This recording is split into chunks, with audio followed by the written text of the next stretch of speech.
Muling binagyang pugay ng kanyang mga katrabaho ang yumaong si DILG Secretary Jesse Robredo sa Malacanang kahapon. Pagdating naman sa Naga, sinalubong ng kanyang mga kababayan ang mga labi ng kanilang mahal na dating alkalde. May news to go si Haji Rieta. Bago ihatid sa Naga isang misa sa pangunguna ni Manila Archbishop Luis Antonio Tagle ang inialay para sa yumaong si DILG Secretary Jesse Robredo. Matapos nito ay sumunod na ang departure honors para sa kalihim. Si Pangulong Aquino kabilang ang kanyang gabinete naglagay ng itim na armbands. Muling binigyan ng 19 gun salute ang namayapang kalihim.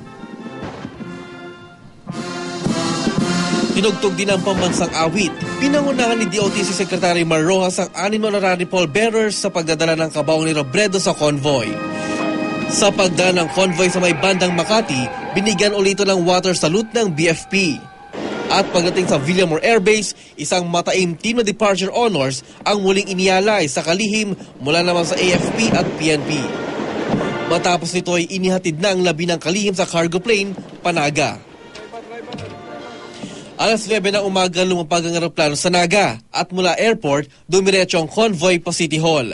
Ang mga kababayan ni Secretary Robredo matyagang naghintay sa pagbabalik ng dati nilang alkalde.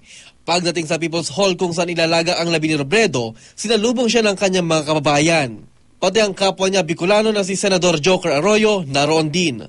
No, every cabinet member, the moment you become a cabinet member, you bring your family to Manila and enjoy the perks.